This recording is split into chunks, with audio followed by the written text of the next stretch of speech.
It's becoming increasingly clear that President Donald Trump's response to Saudi Arabia's murder of journalist Jamal Khashoggi will ultimately be eh. Because even if we didn't have evidence that the Saudi crown prince was directly involved from the start, I don't think it would have been unreasonable to suspect that he was in some way culpable here. And now that the CIA has reportedly confirmed that he ordered Khashoggi's murder, as most of us suspected, now Donald Trump is faced with a question. What do I do? Do I take action? Do I punish them? And maybe just do the bare minimum and cut off the arms that we're selling to them? Do I choose to do sanctions on them? And it seems as if he's choosing to do absolutely nothing. As Nicole Gowett and Caitlin Collins of CNN reports, President Donald Trump signaled Tuesday that he will not take strong action against Saudi Arabia or its crown prince, Mohammed bin Salman, for the murder and dismemberment of Washington Post journalist Jamal Khashoggi. The White House has been struggling to square a widespread sense that the crown prince directed the killing with a desire for Saudi support for its foreign policy priorities and the need to manage close relationships between bin Salman, the Trump administration, and members of Trump's family. In an exclamation mark-laden statement subtitled America First, Trump said on Tuesday that our intelligence agencies continue to assess all information, but it could very well be that the Crown Prince had knowledge of this tragic event. Maybe he did, and maybe he didn't. Speaking to the press later in the day, Trump cited the kingdom's influence over oil prices and said, if we abandon Saudi, it would be a terrible mistake.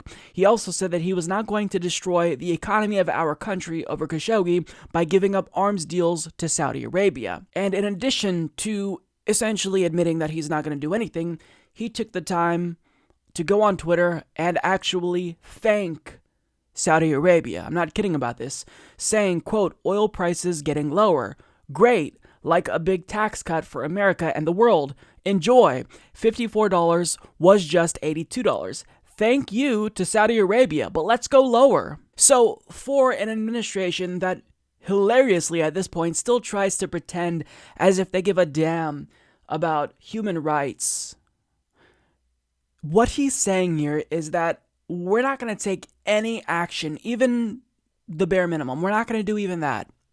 We're not even going to stop giving Saudi Arabia bombs that they're using to bomb school buses in Yemen with. We're not even going to do that. They're going to be able to kill journalists with impunity, and that's that. Now, what message does this send to other dictatorial countries and authoritarian regimes that tend to do things like this? It says that if they commit similar atrocities, then Donald Trump will give them a pass if there's some type of economic relationship between the United States and their country. That's absolutely disturbing, and the international implications of this are downright devastating, right? It says that the United States government doesn't give a damn about human rights, and it was already an open secret that the United States doesn't care about human rights. All you have to do is look at what we're doing in Pakistan, Yemen, Somalia, Iraq, Afghanistan, Syria, and you'll see that we don't give a damn about human rights. But to still maintain that you care about human rights and to actually allow Saudi Arabia to get away with this and do absolutely nothing, it shows that you're drawing a line in the sand. You no longer are even going to pretend to care about human rights. Now, in typical Trumpian fashion, he randomly tweeted today in all caps, America First, and Tulsi Gabbard immediately responded by pretty much obliterating him, saying, hey, real Donald Trump, being Saudi Arabia's bitch is not America First.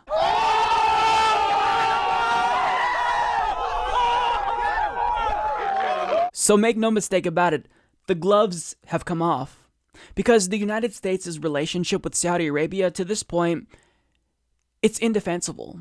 We are supplying them with arms that they are using to kill innocent civilians in Yemen.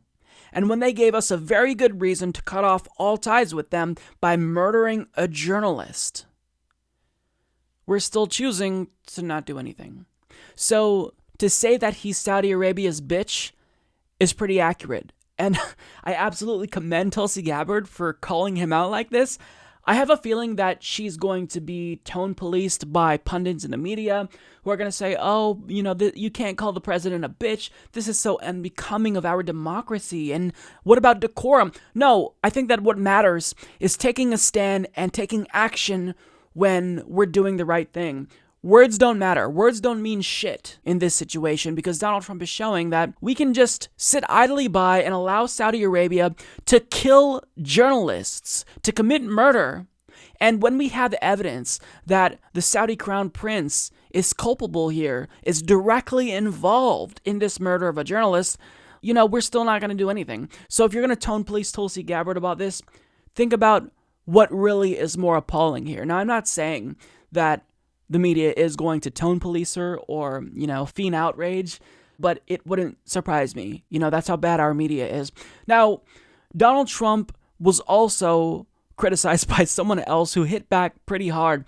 So he decided to attack comedian Michelle Wolf for hurting his feelings at the last White House press correspondents' dinner, saying so-called comedian Michelle Wolf bombed so badly last year at the White House correspondents' dinner that this year, for the first time in decades, they will have an author instead of a comedian.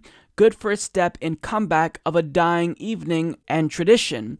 Maybe I will go? And she responded by saying, I bet you'd be on my side if I had killed a journalist. Damn. So he's absolutely getting torched for this, and it is well-deserved. Because if you're going to be the president of the United States, if you're going to claim to care about human rights, then you've got to at least put in an effort to maintain that facade. But, the mask is off. He's declaring to the world the United States officially does not care about human rights. We don't care about freedom of the press.